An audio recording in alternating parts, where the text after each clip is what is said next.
کرنے کے لیے صحابہ کا فہم لازمی ہے. اور جتنے بھی صحابہ ہیں 1,24,000 ہوں 17,000 یا 23,000 مختلف روایات ہیں, جتنے بھی صحابہ یہ سب عدول ہیں, یہ ہمارا ایمان ہے. یہ سب اچھے لوگ ہیں, یہ ہمارا ایمان ہے. یہ سب عادل ہیں, یہ ہمارا ایمان ہے. یہ سب نیک لوگ ہیں, یہ ہمارا ایمان ہے. کیونکہ ان کی گارنٹی اللہ رب العالمین نے دی, رضی اللہ عنہ ورضوا عنہ, میں ان سے راضی اور یہ مجھ سے راضی. یہ ہمیں نہیں کہا گیا, ہمارے کسی عالم کو نہیں کہا گیا, بڑی ٹوپی والے کو مولوی کو نہیں یہ گارنٹی نہیں ملی, بڑی پگڑی لگانے والے مولوی کو یہ گارنٹی نہیں ہے. یہ صرف کن کے لیے؟ صحابہ کے لیے. میں ان سے راضی ہوں, اللہ ان سے راضی اور یہ اللہ سے راضی ہیں. جب تک ہم کتاب و سنت کو صحابہ کے فہم پر اپنے اوپر امپلیمنٹ نہ کریں تب تک اتفاق و اتحاد نہیں ہو سکتا. ہمارے پاس اتفاق و اتحاد کے لیے کتاب و سنت, جب تک ہم اس کی طرف رجوع نہیں کریں گے اتفاق و اتحاد نہیں ہو. یہ ہو گیا اتفاق بین المسلمین, اب ہو گیا بین الناس. اللہ رب العالمین نے بہترین نسخہ دیا جو آپ نے بار بار سنا ہوگا. ڈاکٹر ذاکر نائک جب اپنے لیکچر میں کہتا یا اہل الکتاب تعالوا الی کلمۃ سواء بیننا وبینکم, اور آؤ اے اہل کتاب اس بات کی طرف جو آپ میں اور ہم میں یکساں ہے. وہ کیا ہے؟ ہم کسی کی عبادت نہ کریں الا اللہ, صرف ایک اللہ کی عبادت کریں. یہ ہر ایک مذہب میں موجود ہے. لیکن وجہ کیا ہے؟ ہر ایک, چاہے کسی بھی مذہب کا کوئی بھی سکالر ہو, وہ اس کتاب کے نزدیک نہیں آنے دیتا, اس کتاب کا علم لوگوں کو حاصل نہیں کرنے دیتا. یہی وجہ ہے جس وجہ سے کتاب و سنت کیا بولتے ہیں, اتحاد بین الناس, لوگوں میں اتحاد نہیں ہو سکتا. کیونکہ جب کتاب سے دور ہو گئے ان کو کچھ سمجھ نہیں آئے گی. جب کتاب سے ہی دور ہو گئے, اللہ کی کتاب سے جب دور ہو گئے تو وہ کیسے سمجھیں گے؟ کیونکہ اللہ رب العالمین نے ہر زمانے کے اندر کتاب نازل کی. محمد رسول اللہ صلی اللہ علیہ وسلم پر قرآن نازل ہوا. 4 کتابیں جو ہمارے پاس ذکر جن کا ہے, تورات, انجیل, زبور اور قرآن. اس کے علاوہ صحفے بھی اترے ہیں. حضرت ابراہیم علیہ السلام یا دوسرے پیغمبر علیہ السلام ان پر صحیفے اتارے گئے. یا جس طرح سے اس ملک کے اندر جو شاشوت مذہب جس کو بولتے ہیں سناتن دھرم بولتے ہیں, اور آج اس کا لیٹسٹ نام جو ہے ہندوازم ہے. ہندوازم اصلی اس کا نام نہیں ہے, اس کا اصلی نام ہے سناتن دھرم. اس کے اندر سب سے پرانے اسکرپچر جو مانے جاتے ہیں, پرانی کتابیں, وہ وید ہیں. اس میں بھی لکھا ہوا ہے یکم برہما, ایک ہی برہما ہے اس دنیا کو بنانے والا ہے, دوسرا نہیں, ہرگز نہیں, ذرا سا بھی نہیں. جب ہم ان باتوں پر آ جائیں گے, جب ہم اپنی مذہبی کتابوں کو پڑھیں گے, ان کے نزدیک جائیں گے, پھر ہم ایک دوسرے کے ساتھ اتفاق و اتحاد کر سکتے ہیں. لیکن کہیں بھی اسلام میں جس طرح سے وہ وسیم رضوی نے پچھلی بار بتایا 27 آیتیں ان کو نکالو, ان کی وجہ سے فساد ہے. ارے بھائی 1400 سال ہو گئے ان آیتوں کو, نہ آج تک کوئی رد کر سکا, نہ ان سے قرآن سے کوئی نکال سکا. قرآن سے نکال دو گے لیکن حافظ کے سینے سے نہیں نکال سکتے. یہ اللہ کا قرآن ہے, اس کی حفاظت اللہ کرنے والا ہے. اور انہی باتوں کو لے کر بیٹھا. اور جب اس قرآن کو سمجھنے کے لیے بہت سارے علوم کی ضرورت ہے. کسی عالم کی صحبت ہونی چاہیے. کسی اکیڈمی میں پڑھنے والا جب قرآن شریف کا ترجمہ پڑھے گا تو وہ اس کو جب اپنا معنی لے گا تو وہ ایسی باتیں کرے گا, ایسی طرح جس طرح وسیم رضوی بیکی باتیں کرتا تھا ویسی ہی باتیں کرے گا. لیکن قرآن مجید میں ہر جگہ بتایا گیا غیر مسلمین کے حقوق کیا ہیں, وہ بتائے گئے. ہمسایہ اگر ہے اس کے ساتھ کیسے سلوک کیا جائے. آپ کے ملک کے اندر رہ رہا ہے ذمہ کی حالت میں, اس کی حفاظت کرنا آپ کی ذمہ داری. جتنے بھی حقوق کہیں پر موجود نہیں ہوں گے, کسی بھی قانون میں موجود نہیں ہوں گے, جتنے قانون غیر مسلموں کے لیے اللہ کے نبی حضرت محمد رسول اللہ صلی اللہ علیہ وسلم جو شریعت لے کر آئے اس کے اندر موجود ہے. آپ دیکھ لیجئے اسلام نے ہمیشہ صلاح کو فرسٹ پریفرنس صلاح کو دی. صلاح کرنے کو, لڑائی کو اہمیت اسلام اجازت جب سر سے پانی اوپر ہو جائے اس کے بعد. آپ دیکھ لیجئے صلح حدیبیہ جو, اس میں دیکھ لیجئے جب محمد رسول اللہ صلی اللہ علیہ وسلم حج کرنے کے لیے, عمرہ کرنے کے لیے مدینہ مکہ المکرمہ جا رہے تھے تو حدیبیہ کے مقام پر مشرکین مکہ نے محمد رسول اللہ صلی اللہ علیہ وسلم کی جماعت کو روک لیا، بولا آپ کو اجازت نہیں ہے، اس سال آپ حج کرنے کے لیے نہیں جا سکتے۔ تو صحابہ جو حضرت فاروق اعظم رضی اللہ عنہ بہت جلالی تھے، بہت تند مزاج اور باغیرت، زبردست سخت قسم کے انسان تھے، لیکن جب امیر المومنین بنے تو لوگوں کو پتہ تھا یہ سخت ہیں تو لوگ اب ہماری خیر نہیں، لیکن جب امیر المومنین بنے اتنے نرم ہوئے، لیکن اللہ تعالیٰ کی حدود میں وہ کبھی نرم نہیں پڑے، کیونکہ اللہ تعالیٰ نے جو حدود قائم کی ہیں، زانی کو سزا ملے گی، چور کو سزا ملے گی، جتنی بھی حدود ہیں اس میں کوئی بھی کمپرومائز حضرت امیر المومنین حضرت فاروق اعظم رضی اللہ عنہ نے نہیں کیا۔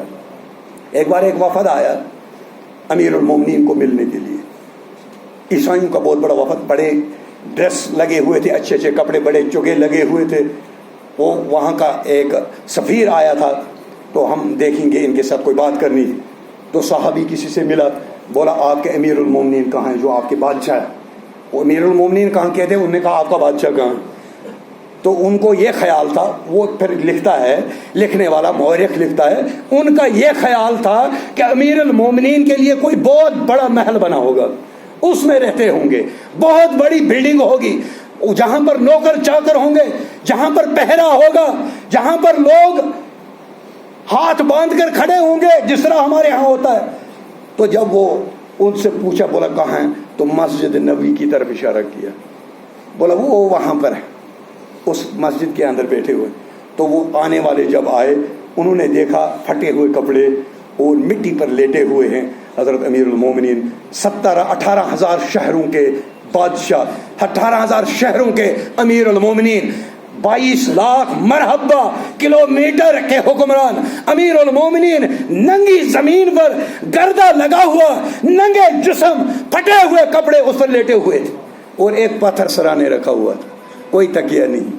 آج گاڑیوں میں بیٹھتے ہیں ہمارے آفیسر، اللہ تعالیٰ ان کو زیادہ زیادہ دے، ہم جلتے نہیں ہیں، ایسی بات نہیں ہے، ہونا چاہیے، بہت اچھی گاڑی بھی ہونی چاہیے، اچھا بستر بھی ہونا چاہیے، اچھا کپڑا بھی ہونا چاہیے، لیکن صحابہ کی زندگی کو دیکھو کس طرح سے، یہ کتنے سمپل لوگ تھے، سادہ لوگ تھے۔ تو امیر المومنین پھر انہوں نے جا کر اپنے بادشاہ کو بتایا، آپ کے بس کی بات نہیں، ان کو ہرانا آپ کے بس کی بات نہیں۔ اسی طرح محمد رسول اللہ صلی اللہ علیہ وسلم جب اپنا بلغم پھینکتے تھے تو صحابہ اپنے ہاتھوں کے اندر اس کو لیتے اور اپنے چہروں پر ملتے تھے برکت کے لیے۔ تو جب یہ منظر عیسائیوں نے دیکھ لیا، اپنے بادشاہ سے کہا کہ ہم نے دنیا کے سکندر دیکھے، دنیا کے بادشاہ دیکھے، لیکن محمد رسول اللہ صلی اللہ علیہ وسلم کے جو فالوور ہیں وہ ان کی تھوک، ان کا لحاظ اپنے ہاتھوں میں پکڑ کر اپنے منہ پر، چہرے پر ملتے۔ اتنی محبت، اتنا پیار، اتنی اتباع، اتنے ایثار، اتنی قربانی، آپ ان کا بال بھی بھیکا نہیں کر سکتے۔ حضرت محمد رسول اللہ صلی اللہ علیہ وسلم کی جماعت کو 1500 صحابہ حدیبیہ کے مقام پر ان کو روک لیا۔ روکنے کے بعد حضرت عثمان غنی رضی اللہ تعالیٰ عنہ کو سفیر بنا کر بھیجا بات کرنے کے لیے مکہ کے لوگوں کے ساتھ۔ ان کو تھوڑا وقت لگ گیا، 2-3 دن لگ گئے، انہوں نے روک لیا اس کو۔ تو یہاں سے ایک افواہ ہوئی کہ حضرت عثمان ابن عفان رضی اللہ تعالیٰ کو قتل کر دیا گیا۔ تو پھر اس کے بیعت کی 1500 صحابہ نے ایک درخت کے نیچے، بیعت الرضوان جس کو کہتے ہیں، وہاں پر بیعت کی، مرنے اور جینے کے، تب تک واپس نہیں جائیں گے جب تک ہم عثمان رضی اللہ تعالیٰ عنہ کا بدلہ نہ لیں۔ لیکن وہ جھوٹی افواہ تھی۔ اس کے بعد ان کی طرف سے کچھ آدمی آئے، تو اس کے بعد تحریر ہوئی، صلح ہوئی۔ محمد رسول اللہ صلی اللہ علیہ وسلم 1500 صحابہ لے کر تھے، اس وقت فل پاور میں تھے، میجارٹی میں تھے، وہ جا کر حملہ کر سکتے تھے، لیکن انہوں نے حملہ نہیں کیا، انہوں نے صلح کو اہمیت دی۔ اسلام ہمیشہ صلح چاہتا ہے، جنگ نہیں، لڑائی نہیں، فتنہ نہیں، فساد نہیں، کیونکہ اس وجہ سے عوام کا بہت نقصان ہوتا ہے، عوام کا بیڑا گرک ہو جاتا ہے۔ تو جب وہاں پر پہنچے، وہاں پر ایسے کچھ شرائطیں رکھی گئی، اس صلح نامہ جب لکھا گیا، یہ صلح نامہ بطرف محمد رسول اللہ صلی اللہ علیہ وسلم، تو اس نے نہیں مانا۔ ابو سفیان تھا یا دوسرا اور کچھ لوگ تھے، انہوں نے بولا ہم یہ صلح نہیں مانیں گے، محمد رسول اللہ جب ہم اس کو مانتے تو ہمارا کوئی اختلاف ہی نہیں ہے، ہم اس کو رسول نہیں مانتے، تو پھر محمد رسول اللہ صلی اللہ علیہ وسلم نے فرمایا محمد بن عبداللہ لکھ دو اور رسول اللہ کاٹ دو. تو حضرت علی رضی اللہ تعالیٰ عنہ تھے, انہوں نے بولا میں نہیں کاٹ سکتا اس صلح کو, اس کے محمد رسول اللہ کا یہ لفظ میں نہیں کاٹ سکتا. تو محمد رسول اللہ صلی اللہ علیہ وسلم نے فرمایا اے علی مجھے دکھاؤ کہاں پہ لکھا ہوا. تو وہاں پر لکھ کر انہوں نے خود اس کو کاٹ کر صلح نامہ تیار ہو. اس صلح کے اندر کیا تھا کہ اگر ہماری طرف سے کوئی ہمارا آدمی کوئی مسلمان ہو کر آپ کے پاس آئے تو وہ آپ نے واپس کرنا ہوگا. یہ بہت ہی خطرناک صلح تھی, یہ بہت ہی خطرناک شرط تھی. اور اگر آپ کی طرف سے ہمارے پاس کوئی آدمی آ جائے, یعنی مسلمان کوئی مرتد ہو کر اگر واپس آ جائے تو ہم اس کو واپس نہیں دیں گے. یعنی سب اپنی ہی منوا رہے تھے, اتنی پاور میں ہونے کے باوجود. صحابہ کا ولولہ دیکھیے, وہ کہہ رہے ہیں کہ نہیں ہم ایسے دب کر صلح نہیں کر سکتے, لیکن محمد رسول اللہ صلی اللہ علیہ وسلم کے فرمان کے سامنے وہ کچھ نہیں وہ کہہ سکے. ان کا کوئی مقام نہیں, ان کی بات کا کوئی وزن نہیں. جہاں پر محمد رسول اللہ صلی اللہ علیہ وسلم کی بات آئی, ان کا فیصلہ آیا, ان کا فتویٰ آ گیا. تو اس میں ایک یہ بھی شرط تھی کہ اگر ہمارا کوئی مسلمان ہو کر آپ کے پاس آئے آپ لوگ اس کو واپس کرو گے. وہ آپ کے پاس نہیں, آپ نہیں پکڑو گے, اس کو واپس کرو گے, ہمارے قوم کے حوالے کرو گے.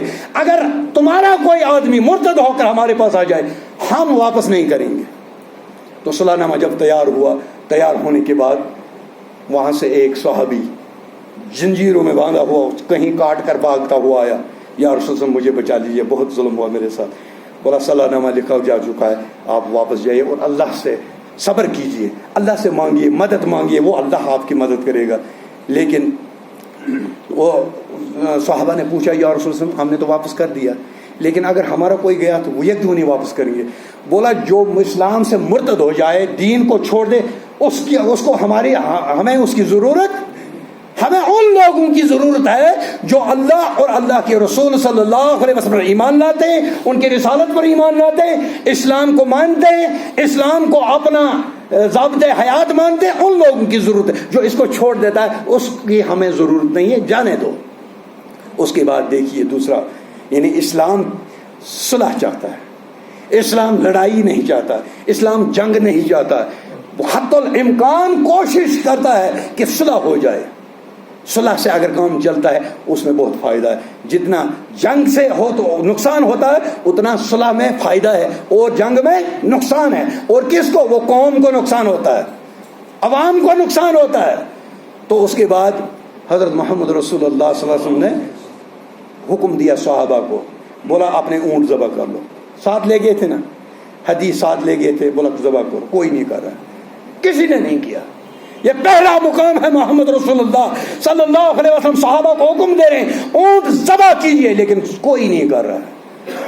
تو محمد رسول اللہ صلی اللہ علیہ وسلم کا دل تھوڑا تنگ ہو گیا, اندر چلے گئے, خیمے کے اندر چلے گئے.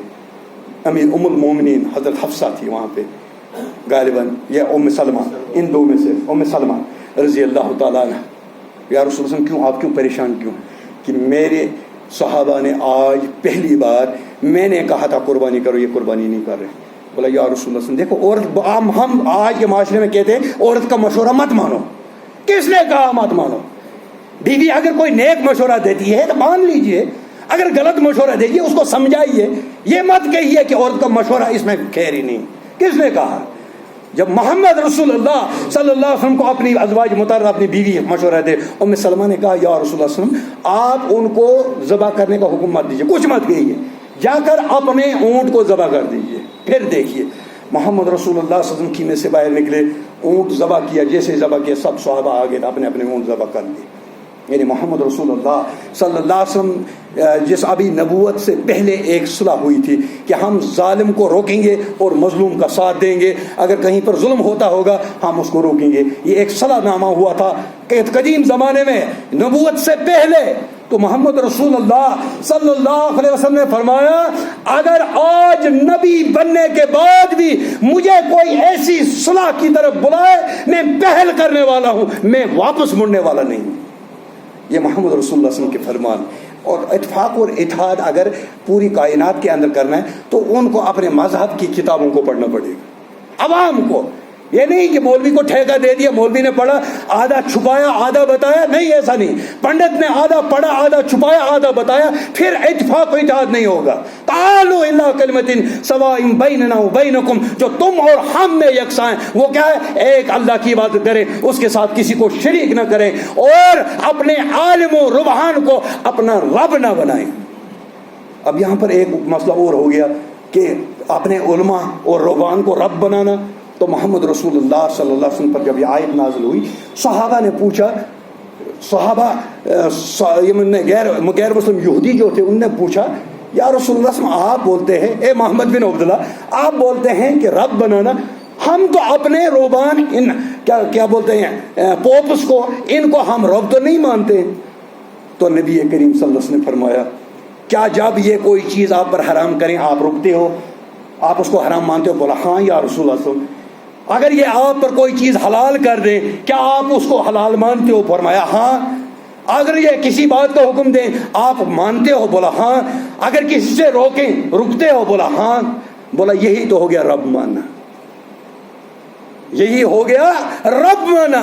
تو ان باتوں کی طرف جب ہر مذہب کے لوگ اپنے ان باتوں کی طرف آ جائیں، اپنی کتابوں کی طرف آ جائیں گے، وہاں پر ایک اللہ کی عبادت ملے گی۔ یہودیت میں ایک اللہ کی عبادت ملے گی، عیسائیت میں ایک اللہ کی عبادت ملے گی، ہندوازم میں ایک اللہ کی عبادت ملے گی، جتنے بھی مذہب ہیں اس میں ایک اللہ کی عبادت میں لاکھوں کروڑوں ربوں کی عبادت کرنے کا کوئی حکم کسی پیغمبر نے نہیں دیا، کسی قوم، یہ خود انہوں نے گڑھ کر اپنی دکانیں چمکانے کے لیے ایسا کیا۔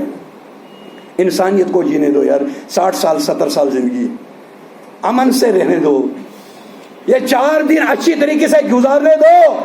اللہ نے زندگی دی ہے، ایک کائنات میں فتنہ اور فساد اٹھانے والے، کسی کو قتل کرنے والے، تجھے کس نے یہ حق دیا کہ اللہ کے دی ہوئی جان کو تو قتل کر رہا ہے؟ بائی بن کر رہو، ٹھیک ہے اپنے مذہب پر پابند رہو، لیکن پختہ اپنے مذہب پر کاربند رہو، کسی کی کہی ہوئی باتوں پر مت چلو، کوئی بیتکی باتوں پر مت چلو۔ یہ ہر مذہب میں آپ کو ملے گی بیتکی باتوں پر عمل کرنے والے، یہ نہیں ہر ایک میں، یہودیت میں، عیسائیت میں، ہنودیت میں اور مسلمانوں میں بھی ایسے لوگ موجود ہیں۔ نہیں میرے مولوی نے بول دیا بس یہ حرف آ کر ہے، آپ کو اس کا کچھ نہیں ہو سکتا۔ مولانا شوکت احمد شاہ رحمۃ اللہ علیہ وہ بولتے تھے کہ مولوی جو ہے یہ اس سے غلطی ہو سکتی ہے، یہ اوپر سے نازل نہیں ہوتا ہے، یہ اوپر سے نازل نہیں ہوا ہوتا ہے، اوپر سے اللہ کی کتاب نازل ہوئی ہے، اوپر سے جس کا فیصلہ چلنے کے قابل ہے اور جو حتمی فیصلہ ہے وہ ہے محمد رسول اللہ صلی اللہ علیہ وسلم۔ اگر ایک آدمی، میں بتاؤں آپ کو، کوئی آدمی یہ کہے کہ حضرت موسیٰ علیہ السلام کلیم اللہ ہیں، اللہ کے ساتھ کلام کرتے ہیں، کوئی آدمی آج کے زمانے میں اٹھ کر کہے گا میں موسیٰ علیہ السلام کی اتباع کروں گا اور کسی کی نہیں کروں گا، موسیٰ علیہ السلام کی کروں گا، یا یہ کہے گا میں 1,24,000 سب پیغمبروں کی کروں گا محمد رسول اللہ صلی اللہ علیہ وسلم کے بغیر سب کی کروں گا اطاعت، کیا وہ مسلمان رہے گا؟ کیا اس کا ایمان سلامت رہے گا؟ کیا وہ جنت میں جائے گا؟ بالکل نہیں، کیونکہ محمد رسول اللہ صلی اللہ علیہ وسلم نے ہمیں آئیڈل دیا، نمونہ دیا۔ کیا فرمایا؟ لو کنت موسیٰ حیا، اگر آج موسیٰ زندہ ہو جائے تم لوگ اس کی پیروی کرنے لگو گے اور مجھے چھوڑ دو گے، آپ ہدایت نہیں گمراہ ہو جاؤ گے، جہنم میں چلے جاؤ گے۔ پیغمبر ہے اس پر ہمارا ایمان ہے، ان کے ساتھ ہمیں محبت ہے، لیکن اتباع کس کی؟ پیغمبر آخر زمان حضرت محمد رسول اللہ صلی اللہ علیہ وسلم۔ حضرت عیسیٰ علیہ السلام اتنے اعظم پیغمبر ہے مگر اتباع کس کی؟ حضرت محمد رسول اللہ۔ حضرت ابراہیم علیہ السلام اتنے اعظم پیغمبر علیہ السلام ہیں، انہوں نے قربانی کی اپنے بیٹے کی، لیکن دمبا قربان ہوا۔ ہم کیوں کرتے ہیں؟ ہم اس لیے نہیں کرتے کہ حضرت ابراہیم علیہ السلام نے کیا، اس لیے بھی کرتے، لیکن اس کے ساتھ ہمیں یہ حکم ہے کہ یہ محمد رسول اللہ صلی اللہ علیہ وسلم نے اس پر عمل کیا، اس لیے ہم کرتے۔ اگر نبی نے نہیں کی ہوتی ہم بھی نہیں کرتے۔ یہ ہے اسلام، یہ ہے وہ سالڈ اسلام جو محمد رسول اللہ صلی اللہ علیہ وسلم صحابہ کو دے کر گئے تھے۔ اس لیے میرے بھائیو، انسانیت کو آرام سے جینے دو۔ یہ آج ایک انسان دوسرے کو قتل کرتا ہے، کیا یہ اسی دنیا میں آئے اور گئے؟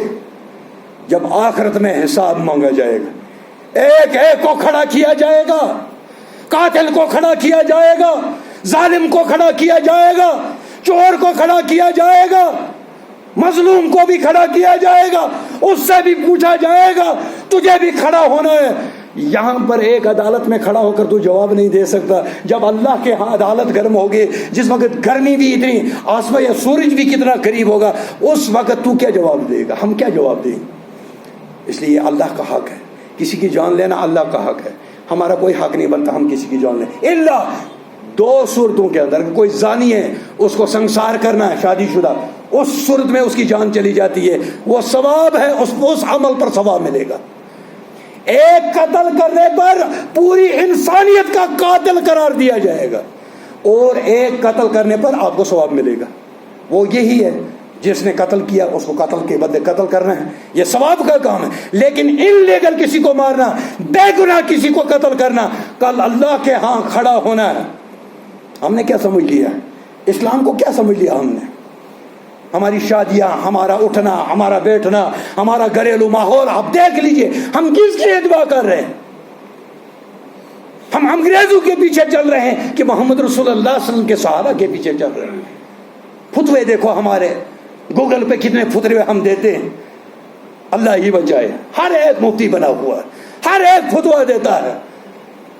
4 مسئلے پڑھ لیے, 5ویں پر فتوا دینا شروع ہو گیا.